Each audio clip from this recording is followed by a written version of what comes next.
దేవుని మాటే ఆశీర్వాదం. దేవుని వాక్యమే ఆశీర్వాదం. దేవునితో ఉండడమే ఆశీర్వాదం. దేవుని యందు భయభక్తులు కలిగి ఉండటమే ఆశీర్వాదం. 8లో ఏమంటాడో చూడండి. యెహోవా యెహోవా ఉత్తముడని 9 సారీ. యెహోవా భయభక్తులారా ఆయన యందు భయభక్తులు ఉంచుడే. ఆయన యందు భయభక్తులు ఉంచేవానికి ఏమీ కొదువు లేదు. ఏంటంట? దేవుని యందు భయభక్తులు ఉంచేవానికి ఏది లోటు ఉండదు. అంటే మనం ఇప్పుడు దేవుని యందు ఏం ఉంచాలి? 2 ఉంచాలి, 1 కాదు. మనకొక్క భక్తి ఉంటే సరిపోదు, భయం కూడా ఉండాలి. మనకొక్క భక్తి ఉంటే సరిపోదు, భయం కూడా ఉండాలి. భయం ఉంటే సరిపోదు, భక్తి కూడా ఉండాలి. 2 సమపాలలో ఉండాలి. అప్పుడే మనం ఆయన వారిగా ఉంటాం, ధన్యులుగా ఉంటాం. అప్పుడు ఏమవుద్దనంటే మనకి ఏమీ కొదువు లేకుండా ఉంటుంది.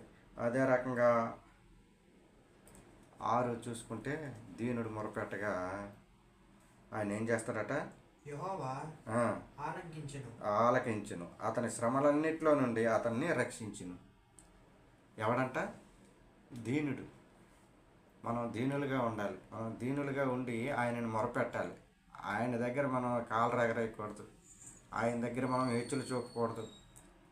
అలా అయితే ఆయన మన మొర వినడు. మన మొర వినాలనంటే దీనత్వాన్ని కలిగి ఉండాలి, దీనులుగా ఉండాలి. అటువంటి దీనత్వం మనలో ఉందా? అటువంటి దీనత్వాన్ని మనం నేర్చుకోవాలి. నలుగురిని చూస్తూ నేర్చుకోవాలి. మనల్ని చూస్తే నలుగురు బలా మంచి దోసడా అని అనగలగాలి. ఆ రకమైనటువంటి జీవిత ప్రమాణాన్ని మనం కలిగి ఉండాలి.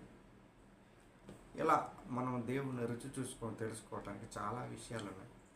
పాపంలో నుండి విమోచింపజేయడానికి కోసం, నరుడు పాపంలో ఉండి చెడిపోతున్నాడని పాపంలో నుంచి విడిపించడం కోసం తన అద్వితీయ కుమారుడిని పంపి,